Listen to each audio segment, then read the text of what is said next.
Bonjour Coralie, qu'est-ce qui vous a poussé à vous vacciner? Ce qui m'a poussée, c'est l'obligation, puisque j'étais en tout cas infirmière diplômée d'État et travaillant dans un laboratoire privé. Donc au mois de juillet l'année dernière, juillet 2021, eh bien, la pression s'est fait sentir au niveau de mon travail. Et puis aussi parce que je voulais voyager. On est donc en Guadeloupe et dès qu'on voyage, c'est prendre l'avion. Pour toutes ces raisons-là, je suis allée me faire vacciner. Alors tout d'abord, non, ce n'était pas un choix personnel. Parce qu'au départ, je ne voulais pas me faire vacciner, je me l'étais déjà dit. Mais vu que je travaille dans le milieu hospitalier, il y avait une note de service qui était sortie, qu'il fallait être vacciné avant une date bien précise. Donc du coup, j'ai bien réfléchi dessus, à garder mon emploi. Donc du coup, je me suis fait vacciner. Voilà, pour garder mon emploi. Alors j'ai longtemps hésité et les amis autour de nous, petit à petit, se faisaient vacciner. Et on sentait qu'il y avait pas une animosité, mais bon, il y avait les vaccinés et les non vaccinés. De plus, on devait rentrer en métropole et on s'est dit que pour voyager, mon mari et moi, il valait mieux se faire vacciner. Alors, la première injection en mai 2021 et la seconde, donc la première c'était en Guadeloupe, la seconde en métropole le 28 juin 2021. C'était un choix personnel, mais je restais quand même sceptique, puisque c'est un nouveau vaccin, donc pas de recul. Moi, c'est ce qui m'avait un peu interpellée, quoi. Est-ce que les effets secondaires se sont déclenchés, se sont déclarés rapidement? Le lendemain. Le lendemain, et comment ça s'est présenté? Le lendemain, j'étais sur mon lieu de travail lorsque j'ai commencé à ressentir des fortes contractions utérines qui s'apparentaient à un début de cycle hormonal, mais très foudroyant et surtout, c'était pas du tout le moment. J'en ai fait part à mes collègues qui m'ont dit que je pouvais m'asseoir, me reposer un petit peu et puis bon, la journée a continué. Ça s'est intensifié avec une grande fatigue. Je me sentais obligée de m'asseoir, j'avais peur de tomber. Et puis tout d'un coup, un gros saignement, c'est-à-dire que tout simplement, ça a coulé le long de ma jambe. Là, j'ai eu une hémorragie qui a duré un petit moment, je dirais 2-3 heures. Mais en tout cas, dès que ça a commencé, j'ai tout de suite appelé la personne qui m'avait vaccinée, puisque c'était sur mon lieu de travail. Je n'ai pas été dans un vaccinodrome, j'ai été vaccinée par une collègue infirmière sur mon lieu de travail. Je l'ai appelée parce que j'étais très inquiète et j'étais toute seule. Mes collègues étaient déjà partis, rentrés chez elles. Donc elle m'a dit que c'était arrivé à quelqu'un d'autre et que c'était passé. Donc elle m'a dit si jamais tu es trop inquiète et que ça ne passe pas tout seul, tu iras aux urgences, mais ne t'inquiète pas, ça va passer. Et effectivement, au bout de 2-3 heures, c'est passé, j'ai pu rentrer chez moi et voilà. Et quand l'avez-vous fait? Alors, je me suis d'abord vaccinée. Ma première injection a été en septembre. Je ne me rappelle pas vraiment la date et je crois 3 semaines après, je me suis fait vacciner. La deuxième injection, c'était le 4 octobre. 2021? 2021. Et est-ce que vous avez ressenti les effets de suite? Et comment se sont-ils présentés? Alors, les premiers symptômes que j'ai eus, c'est le lendemain de ma vaccination. Donc, en fait, j'avais des petites rougeurs sur le corps. C'était des petites rougeurs. Hein. On aurait pu penser que c'était des piqûres d'insectes, de moustiques. C'est ce que j'ai eu et ça irritait beaucoup, ça grattait beaucoup. Donc, le lendemain, c'était ça. Ensuite, le surlendemain, ces petites rougeurs, elles ont grossi. Elles étaient encore plus rouges. Elles ont encore grossi. avec beaucoup d'irritation. Donc j'ai trouvé que c'était un peu bizarre. Entre-temps que je travaillais toujours, et puis du coup j'ai posé la question à un médecin qui était sur place et qui m'a dit qu'il ne savait pas trop, qu'il faudrait peut-être consulter un médecin. Après les jours sont passés, j'étais de nuit, je travaillais de nuit et je me suis rendu compte que mes rougeurs, elles ont évolué en épaisseur. Et au niveau des démangeaisons, c'était vraiment, là, c'était l'extrême. L'extrême, donc je ne pouvais plus rien faire. Donc j'ai continué à travailler. Je travaillais de nuit, comme je vous ai dit. Donc le samedi, je termine le samedi matin. Je rentre chez moi, je me douche, je repars pour chercher un médecin de ville puisque j'ai plus de médecin traitant. Mon médecin traitant, il a tout arrêté. Il était contre la vaccination, donc il a arrêté. Donc je me retrouve sans médecin traitant. Je fais le tour de la ville. Je ne trouve pas de médecin généraliste ouvert puisque c'était la crise Covid, il faut prendre rendez-vous. Donc du coup, j'atterris aux urgences. Je vois un médecin, je lui dis voici ce que j'ai. J'ai très mal, j'avais beaucoup de douleurs au niveau des jambes et je lui ai montré les grosses plaques que j'avais et tout. Donc au final, je lui dis je pense que ça doit être la vaccination, l'injection qui m'a fait ça parce que de mardi à aujourd'hui samedi, je n'ai rien fait de particulier, je n'ai rien mangé de différent, je n'ai pas mis de textile particulier sur mon corps et je ne fais pas d'allergie. Donc, ils m'ont fait des prises de sang, ils ont analysé certaines choses et au final, après, il m'a dit non, il ne pense pas que c'est la vaccination qui a fait ça. Donc, je lui dis oui, mais moi, je suis persuadée parce que du jour au lendemain, on ne peut pas se retrouver avec ce genre de symptômes et ne pas savoir d'où ça sort. Monsieur, je travaillais en plus, j'étais au sein de mon boulot. C'est pas à la maison que je l'ai pris, quoi. Donc, du coup, il fait appel à un confrère, allergologue, qui lui explique ce que j'ai. Et ce confrère lui dit donc non, il ne pense pas que c'est pas dû au vaccin. Et il faut absolument que je puisse consulter un médecin traitant, aller voir mon médecin traitant. Donc, du coup, on me donne juste des antidouleurs et une prescription pour les antidouleurs et on me demande d'aller voir mon médecin traitant. Donc le samedi et le dimanche, je suis de repos. Donc je reste chez moi avec mes douleurs. Je prends les médicaments qu'on m'a donnés contre les irritations et les douleurs. Et le lundi qui suit, je cherche un médecin traitant, un médecin généraliste, pardon. J'en trouve le premier que je trouve sur ma route, je m'arrête. Et puis je lui dis, excusez-moi, je n'ai pas rendez-vous. Mais voilà ce qui m'arrive, je n'arrive plus à marcher correctement parce que le lundi, j'avais beaucoup de difficultés à marcher. J'avais l'impression qu'on m'extirpait mes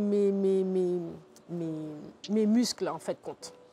Donc, du coup, elle me dit « Waouh, j'ai déjà vu ce genre de symptômes, mais pas en post-vaccination. » Je lui dis ben, « Moi, je suis persuadée, madame, que c'est dû à ça parce que je ne fais pas d'allergie. » Donc du coup, elle n'a pas dit plus de choses que ça, hein, ce docteur. Elle m'a juste donné à nouveau des médicaments contre la démangeaison et contre les démangeaisons, pardon, et les rougeurs. Et ensuite, elle m'a dit du repos. Donc j'ai été arrêtée. J'étais chez moi. Elle m'a donné aussi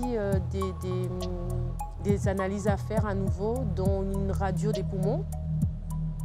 Donc en fait, quand elle a vraiment analysé la situation et elle essayait de regarder qu'est-ce qui aurait pu faire que je puisse avoir ces symptômes à ce moment précis.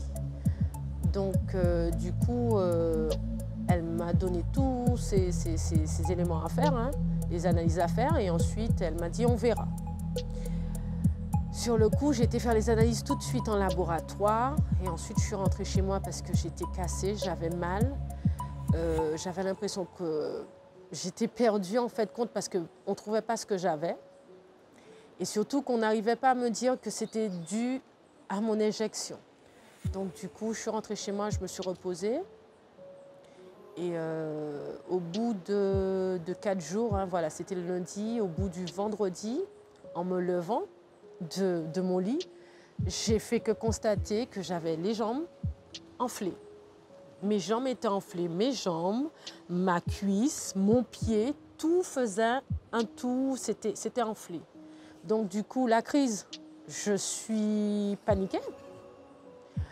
J'étais seule à la maison d'ailleurs, puisque mon mari était déjà parti travailler. Donc je veux aller aux toilettes, mais je ne peux pas aller aux toilettes parce que même le pied, je ne peux pas poser le pied par terre.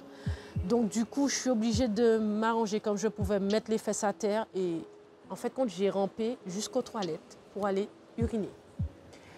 Ensuite, j'ai fait pareil pour aller chercher le téléphone. J'ai appelé tout de suite ce médecin. J'ai eu la secrétaire, elle me l'a passé et puis je lui ai dit, il y a un truc qui ne va pas. Là, j'ai la jambe qui a enflé, mes œdèmes sont plus grosses, j'ai extrêmement mal. Il faut que vous me dites quoi faire. Donc, à ce moment, elle me dit, écoutez, madame, il faut rester couchée et surélever les jambes. Voilà, c'est tout ce qu'elle a pu me dire. Je raccroche, mais je suis mal en point.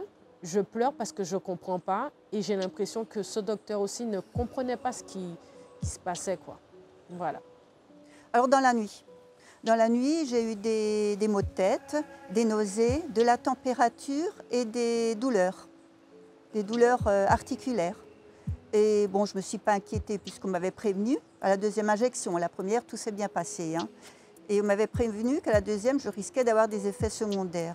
Donc, je ne me suis pas inquiétée plus que ça.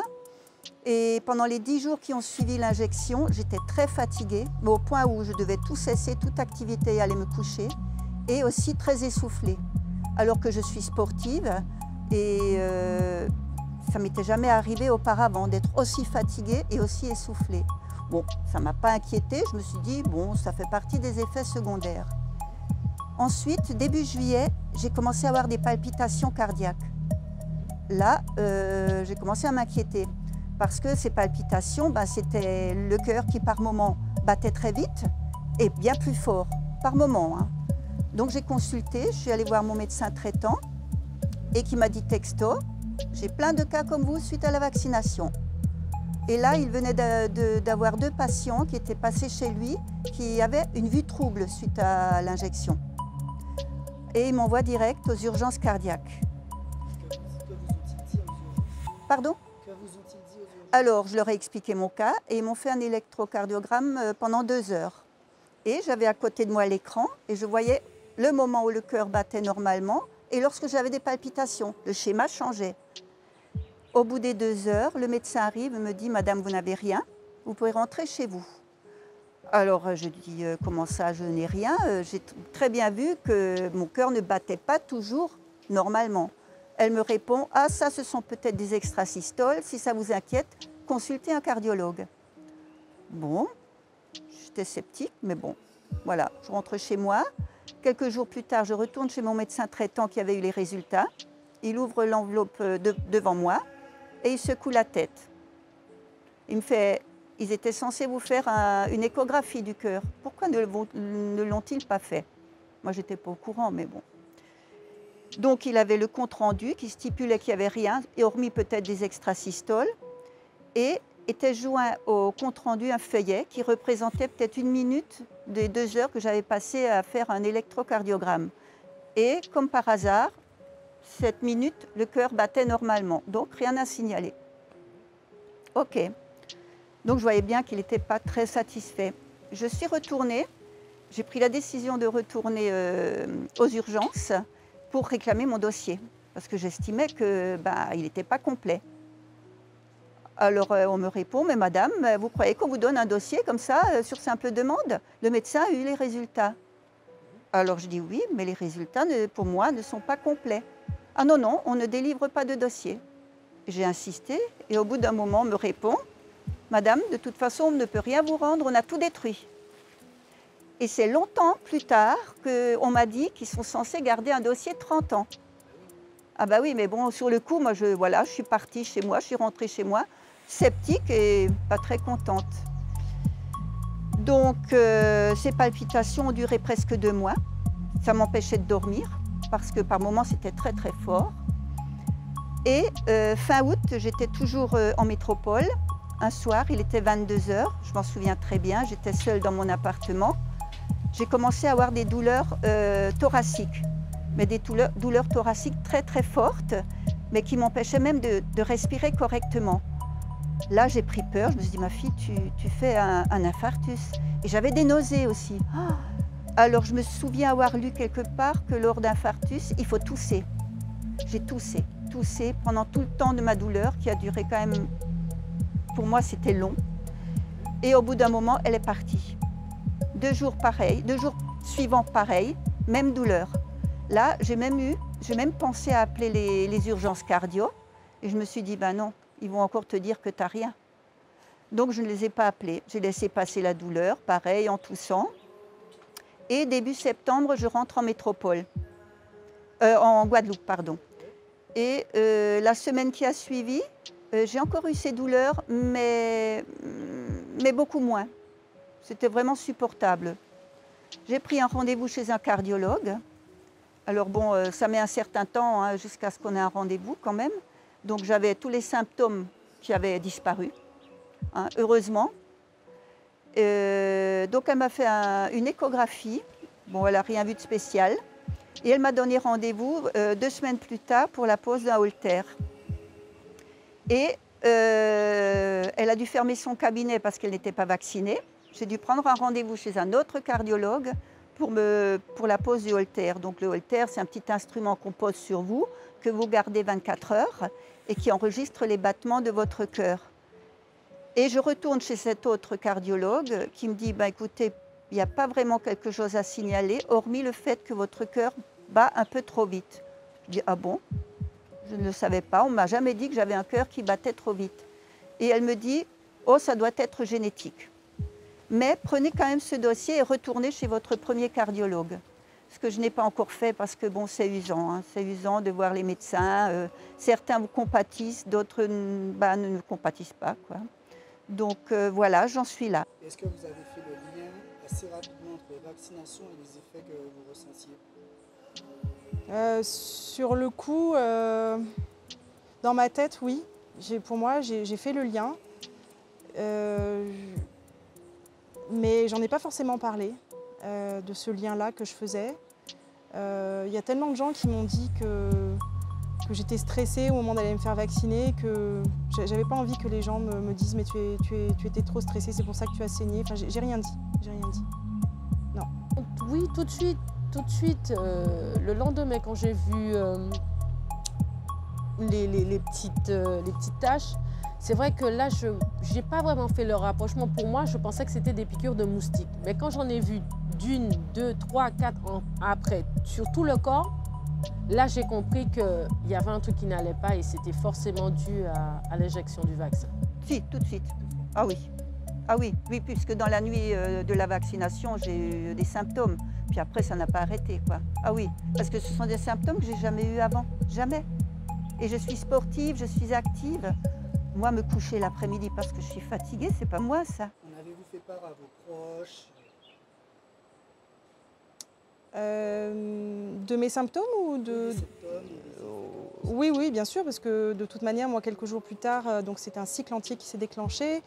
Ça fait 32 ans que je suis réglée et en 32 ans, en moyenne, mes cycles durent 4 jours. On rentre dans les détails. Ils ne sont pas du tout douloureux, c'est-à-dire que ma vie est normale. J'ai beaucoup de chance d'ailleurs, j'ai eu beaucoup de chance toute ma vie. Et là, ça a déclenché un cycle de 6 jours à peu près, avec une grande fatigue. J'avais beaucoup de mal à tenir debout. J'ai même pas entendu mon réveil un matin pour aller travailler, ce qui m'était jamais arrivé depuis l'âge de 16 ans. J'ai 42 ans. Donc sur mon lieu de travail, je n'arrivais pas à tenir debout. Donc oui, mon entourage professionnel en tout cas s'en est rendu compte. Personnel aussi parce que je devais prendre l'avion. Donc j'ai informé mon mari que j'étais vraiment au plus mal. J'ai également appelé mon médecin traitant pour savoir si je pouvais prendre l'avion dans cet état. Elle m'a dit qu'elle avait pour connaissance en effet secondaire plutôt des thromboses. Et que là, a priori, je n'étais pas dans ce cas-là puisque je saignais. Et que donc pour elle, ce n'était pas une contre-indication au fait de voyager, ni même à une potentielle troisième ou autre injection, mais qu'en tout cas, voilà, il n'y avait pas de problème pour ça. Donc j'ai informé mon médecin, mon mari et mon milieu professionnel. Alors du coup, de médecins, j'en ai vu plusieurs. De médecins, j'en ai vu plusieurs, à part celui des urgences, celle qui me traitait. En fait, quand elle m'a dit de surélever les jambes et de patienter, les semaines passèrent et je ne voyais pas d'amélioration et j'avais extrêmement mal. Donc pendant tout ce temps, disons plus de 2 mois, je me suis gavée de médicaments sans voir d'évolution. Et c'est une amie infirmière qui a vu mon état, qui s'est rendue compte que ça n'allait pas et elle m'a dit « Séverine, va consulter un autre médecin ». Et c'est comme ça que j'ai été consulter un autre médecin qui, lui, il m'a dit, quand je suis arrivée, il a vu mon état puisque j'avais mis des bas pour tenir, puisqu'il était très loin de mon domicile. Donc du coup, quand il a vu mon état, il m'a dit « Madame, je lui dis c'est dû au vaccin et personne ne veut me croire. Tout le monde me dit que c'est pas ça. » Et il me dit « Vous n'êtes pas folle, c'est bien ça. Vous n'êtes pas seule dans le cas, j'ai d'autres patients qui ont les mêmes symptômes que vous. » Et là, j'avoue, ça m'a rassurée. Ça m'a rassurée. Là, j'avais vraiment l'impression que quelqu'un m'avait entendu. Et ça faisait déjà plus de 2 mois et demi que j'étais dans cette situation. Et puis, du coup, à ce niveau-là, quand je suis arrivée, je l'ai vu. Il cherchait lui aussi à savoir comment il allait traiter, parce qu'il ne savait pas par où commencer. Et au final, il m'a dit, on va aller, parce que la jambe, elle était déjà devenue pratiquement violette. Mes symptômes étaient venus violettes. Donc, à n'importe quel moment, en étant couchée, j'aurais pu faire une thrombose, comme j'aurais pu faire, je ne sais pas, je serais peut-être pas en vie, je ne sais pas. Donc, du coup, il m'a donné tout de suite des anticoagulants. Et ensuite, il m'a donné des antibiotiques pour vraiment sécher le tout. Et j'avais ce traitement sur 15 jours. Et j'avoue, au bout de 15 jours, c'était toujours pas guéri. Donc, j'ai dû repartir encore sur 15 jours. Voilà. Et entre-temps, je me débrouillais comme je pouvais. J'avais des béquilles pour me permettre de me stabiliser. J'emmenais mes enfants à l'école comme je pouvais, quand c'était possible. Et pour permettre que la douleur puisse partir, j'allais à la mer. J'essayais de faire des mouvements dans l'eau. Mais j'avoue, j'allais 3 fois par semaine, mais j'avais toujours mal. Mais ça me faisait du bien psychologiquement, parce que quand on est dans ce cas-là, on se pose tellement de questions, on se pose beaucoup de questions et on ne sait vraiment pas quoi faire, quoi. Voilà, on est perdu, surtout on n'a personne à ses côtés pour vous parler de ça. Et je ne vais pas mentir, moi je ne m'étais pas vraiment renseignée dessus, quoi. Je savais qu'il y avait des effets secondaires, mais je ne pensais pas que ça aurait été aussi énorme. Voilà. J'avais besoin de parler. J'avais beaucoup besoin de parler. J'ai même perdu des amis parce que c'était des personnes qui étaient pour le vaccin et qui m'ont fait comprendre que je fabulais, que ce n'était pas vrai. Ça n'existait pas, les effets secondaires, et ça n'existera jamais. On m'a dit ça. Et j'ai perdu des amis comme ça. Et beaucoup de gens autour de moi souriaient lorsque je leur en parlais. Et j'avais ce besoin de parler. Mais beaucoup de gens, ces gens qui souriaient avant, finalement, n'ont pas pris leur 3e dose non plus, parce qu'à force d'en discuter, ils se sont rendus compte qu'il y a quand même pas mal d'effets secondaires graves parfois, et n'ont pas voulu prendre non plus la 3e injection. Donc il y a eu quand même une division à un moment donné. Qu'est-ce que votre médecin vous a dit qu'il devait venir ici ? Rien de plus, je ne l'ai pas consulté parce que je devais prendre l'avion, donc c'était un simple appel téléphonique. Sur le coup, elle ne m'a rien dit. Rien de spécial, non. Moi, j'ai quand même fait faire sur mon lieu de travail, puisque je travaille en laboratoire, un test sur mon hémostase. Pas des dédimères, mais un TP-INR qui était normal. Un TP-INR, c'est pour évaluer la vitesse de coagulation du sang, en fait. Et quelle fut votre première réaction quand vous avez commencé à ressentir tous ces maux? À ce moment-là, je pars en vacances, en fait. Et je considère que c'est un cycle compliqué, difficile, mais je n'imagine pas qu'il y a de conséquences. Donc je pars simplement en vacances. Mon cycle s'arrête naturellement. Il n'y a pas de conséquences à ce moment-là. On est au mois d'août. Tout va bien. Je survis à ce moment difficile, simplement. C'est plus tard que ça s'est compliqué parce qu'au fur et à mesure des mois, j'ai commencé à avoir de fortes douleurs dans la hanche. Je suis allée voir l'ostéopathe que je vais voir régulièrement et qui n'arrivait pas à me soulager de cette douleur. Une douleur en coup de poignard en fait dans ma hanche gauche. Mais j'ai pas fait le lien en fait. C'est au mois de novembre où on a eu des événements ici en Guadeloupe où il y avait des barrages, où j'ai passé beaucoup de temps en voiture, beaucoup de temps assise, où là, non seulement j'avais ces douleurs en coup de poignard dans la hanche, mais en plus, je ne sentais plus, j'ai perdu la sensibilité dans ma jambe jusque dans mes orteils. Donc, je suis allée consulter le médecin et elle m'a arrêtée pendant une semaine parce qu'elle m'a dit ça doit être le stress. Voilà, donc, là où j'ai commencé à faire le lien avec tout ça, c'est de me dire, bon, ça fait 30 ans que tes règles sont normales. Là, ça commence à se dérégler. Ça empire, tu commences à avoir mal à la hanche. Et puis jusqu'au jour où, en pleine nuit, je me fais réveiller, j'ai des contractions utérines terribles. C'est ça qui me réveille. Donc j'ai mes règles, j'ai des contractions utérines, comme un accouchement, sans péridurale. Et là, à chaque fois que j'ai une contraction, j'ai une décharge électrique dans la jambe. Et là, je m'inquiète. Je suis seule chez moi, mon mari est parti pendant les événements là, de Guadeloupe, il est parti en France, je suis toute seule. Là, je commence à m'inquiéter, je regarde sur Internet et je m'aperçois qu'il y a d'autres femmes comme moi qui ont des troubles hormonaux suite à la vaccination. On parle d'endométriose, on parle de tout ça. Et je me dis, mais si j'ai de l'endométriose, ça peut expliquer que j'ai une masse, quelque chose dans mon ventre, peut-être un fibrome qui vient appuyer sur une zone nerveuse. Et c'est pour ça qu'à chaque contraction, alors ça fait des décharges. Je suis infirmière, donc j'essaye de raisonner, j'essaye de faire des liens, tout ça, malgré la douleur et tout. Et j'ai la chance, 3 jours plus tard, d'avoir rendez-vous chez un médecin qui n'est pas mon médecin traitant, mais un médecin généraliste. Parce que je suis infirmière, je sais qu'elle a un échographe dans son cabinet, donc je la consulte volontairement. Et je lui fais part de mes doutes. Je lui dis, voilà, moi, avant le vaccin, tout va bien. Depuis que je suis vaccinée, il y a des problèmes. Est-ce que vous pensez que ça peut avoir un lien? Et elle me dit, oui, effectivement, j'entends de plus en plus de cas comme le vôtre, donc c'est possible. Et elle me prescrit une IRM, où elle explique sur l'IRM, elle prescrit depuis la vaccination à des troubles, des douleurs, etc. Je dis, oui, mais l'IRM, ce sera dans 3 mois, je connais les délais ici. Moi, j'ai très peur d'avoir, je ne sais pas, une masse, quelque chose. Est-ce que vous ne pouvez pas me faire une échographie? Elle fait l'échographie, elle me montre sur l'écran, effectivement, on voit des caillots dans la paroi utérine. Donc, elle me confirme qu'il n'y a pas de masse, de fibrome, de cancer, ça me rassure. Elle me donne la pilule pour bloquer tout ça, pour bloquer, mettre sous cloche mon système hormonal, en espérant qu'il n'y ait plus non plus de douleur dans la hanche. Ok, c'était au mois de novembre, donc le temps passe. La pilule, c'est très difficile pour moi. Ça faisait 10 ans que j'en prenais plus.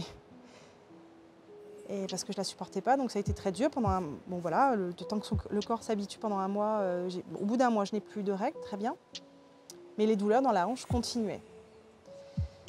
Elles ont continué jusqu'à pas si longtemps d'ailleurs, et jusqu'au jour où il a même fallu que je prenne de l'opium parce que je ne supportais plus ces douleurs. Donc voilà, les arrêts maladie se sont poursuivis. Jusqu'à ce jour, je suis toujours en arrêt maladie. On est donc au mois d'avril. Je suis en arrêt maladie depuis le mois de novembre.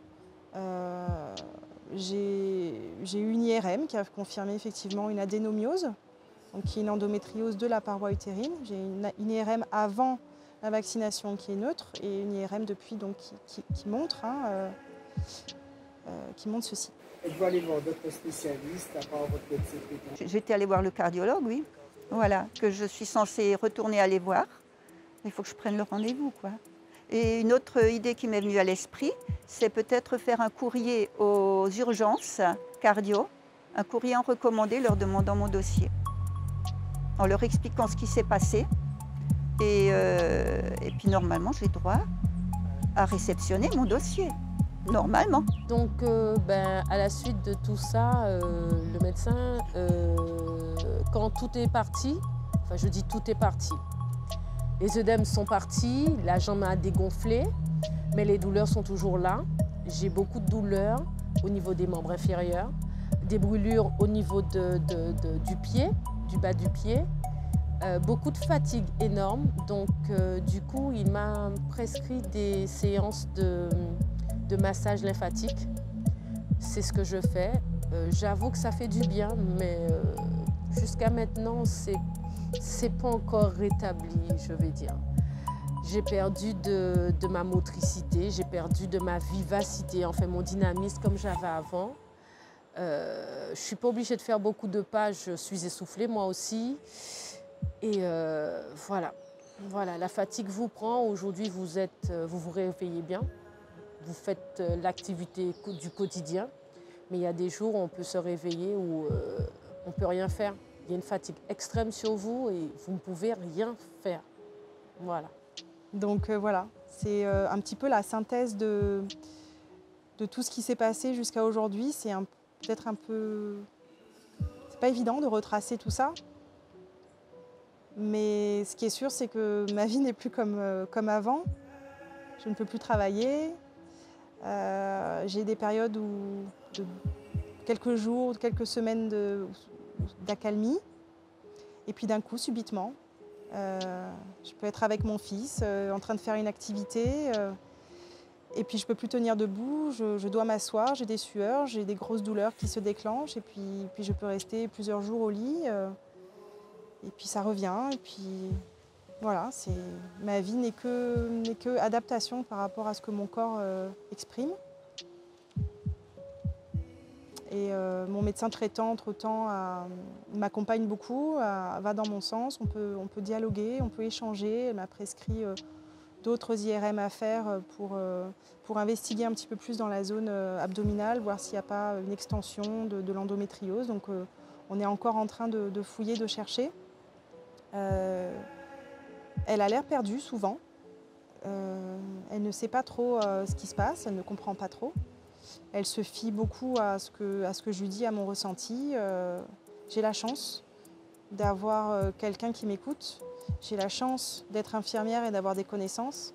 J'ai la chance d'avoir rencontré Priscilla, qui a eu aussi des effets secondaires comme moi et qui a créé l'association AVAV, Guadeloupe. C'est le médecin du travail en fait, qui m'a orientée vers cette association. Donc aujourd'hui, nous sommes nombreuses et nombreux à pouvoir échanger entre nous et se donner des informations et se soutenir avec une parole libre, sans jugement. Parce qu'il faut savoir qu'il y a quand même beaucoup de personnes qui sont tentées de vous dire mais ça n'a aucun rapport, tu n'as pas de preuves. Et moi j'ai envie de dire peu importe, je suis là et j'ai envie de vivre. Et j'ai envie de pouvoir aider les gens qui souffrent aussi comme moi. C'est quelque chose qui est nouveau, on ne connaît pas le Covid, on ne connaît pas le vaccin à ARN. Tout est nouveau et je pense qu'on a tous besoin et intérêt à communiquer ensemble, ne pas se diviser, communiquer pour échanger, comprendre ce qui nous arrive, peu importe qui l'on est, si on est vacciné ou pas, si on est blanc, noir, jaune. Nous sommes tous des êtres vivants on a des familles, on a des travails et on a besoin d'avancer. Non, sauf un cardiocalme qu'il m'avait prescrit le médecin généraliste quand j'avais mes palpitations. Mais c'est tout. Non, mais surtout que maintenant, j'ai la chance, je dis bien j'ai la chance, que tout ça se soit calmé, quoi. Maintenant, à longue échéance, on ne sait pas. Hein. Est-ce que le cœur a pris un coup? Est-ce que je ne vais pas avoir d'autres soucis? On ne sait pas, on n'a pas de recul. Mais pour le moment, je m'estime heureuse. Ça va, hormis une fatigue que j'ai gardée. Là, régulièrement, je suis obligée d'aller me coucher. Pareil, c'est pas moi. Alors dans mon cas, j'ai eu donc la pilule pour bloquer le système. Ce sont des traitements symptomatiques en fin de compte, puisqu'on ne sait pas d'où ça vient. Donc du coup, on a essayé donc de calmer avec la pilule.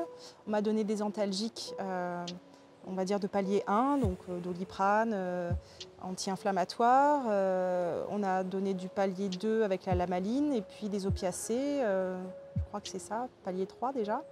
Donc on a essayé un petit peu tous les paliers. J'ai eu aussi du Lyrica qui traite plutôt les douleurs neuropathiques. Aucun de ces traitements n'a été efficace. Ils m'ont effectivement cloué au lit, de fatigue, d'épuisement, mais pas de soulagement. Donc ça, c'est...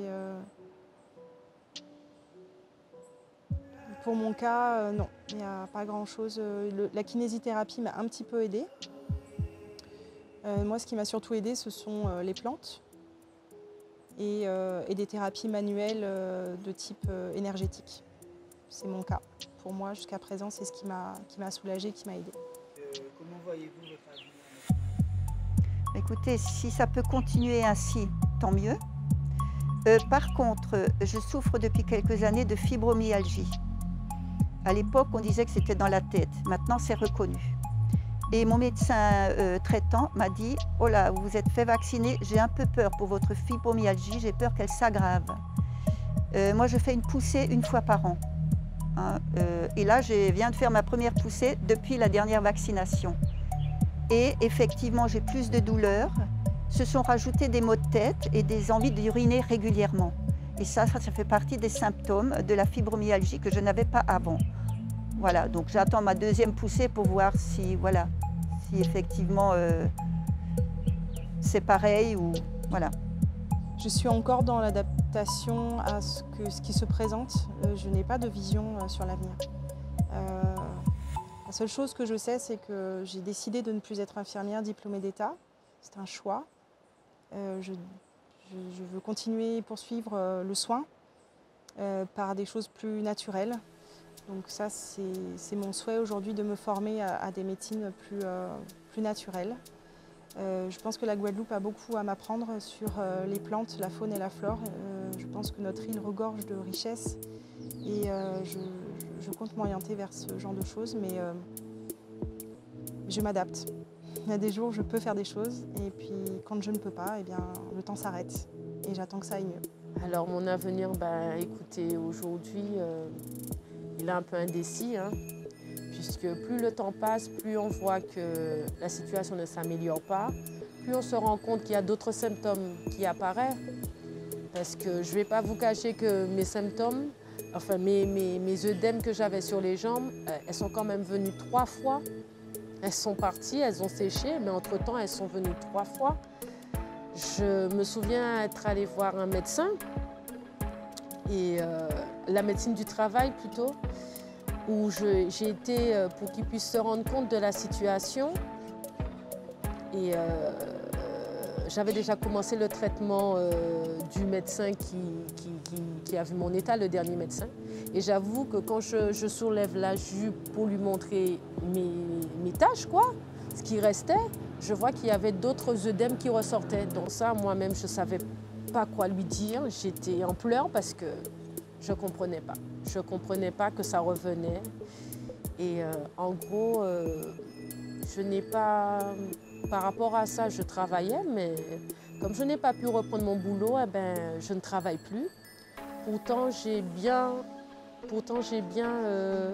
j'étais dans les règles, J'ai pris mes vaccins, mes 2 injections, aux dates qui étaient bien prévues. Et aujourd'hui, je ne travaille pas parce que je n'ai pas pu reprendre mon boulot par rapport aux effets secondaires. Voilà, donc l'avenir pour moi aujourd'hui, il est un petit peu flou parce que je veux pouvoir retravailler, mais la motivation est là, mais le corps n'y est pas. La fatigue est là et aujourd'hui je suis bien, aujourd'hui je suis en forme, demain je ne suis pas bien. Je ne suis pas en forme en fait, voilà.